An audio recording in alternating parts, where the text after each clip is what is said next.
વડોદરામાં સુશેન રોડ પર સ્ટ્રીટ લાઇટના થાંભલા પડતા અકસ્માત સર્જાયો। ટુ વ્હીલર ચાલકે હેલ્મેટ પહેરતા મોટી ઈજા થતી બચી।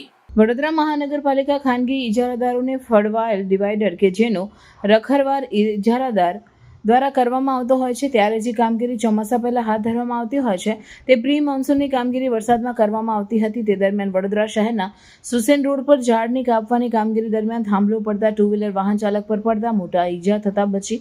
તદુપરાંત જીબી દ્વારા રોડ પણ બંધ કરવામાં આવ્યો ન હતો, જેને લઈને થાંભલો પડતા ત્યાંથી પસાર થઈ રહેલા ટુ વ્હીલર ચાલકે હેલ્મેટ પહેરવાને લીધે મોટી ઈજા થતી બચી ગઈ।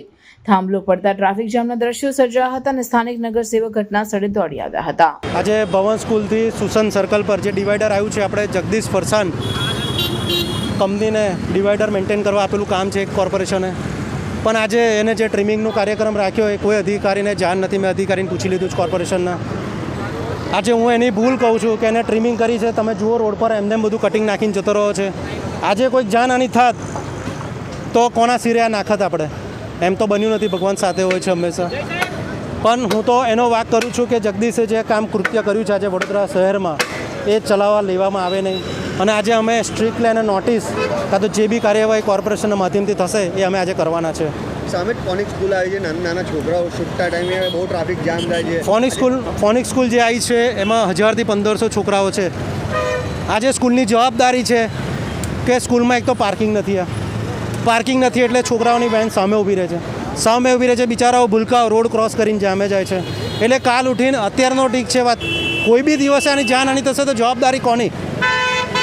ફિનિક્સ ક્લાસની જ રહેશે। અને મેં એને અડધો કલાક પહેલાં ફોન કરેલો છે કે તારો કોઈ બી કર્મચારી કે સ્ટાફ અત્યાર સુધી આવ્યો નથી।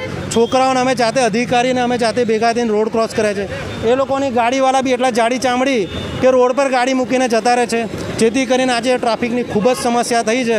એટલે હું પોલીસ કમિશનર સાહેબનું આ વિશે ખૂબ જ ગંભીરતાપૂર્વક ધ્યાન દોરવાનો છું। મુકેશભાઈ સર જે છે ફોનિક સ્કૂલના વારંવાર વિવાદમાં પણ આવે છે આ વાતને લઈને, પણ આજે મેં એને જાતે બી વાત કરી છે મુકેશ સરને।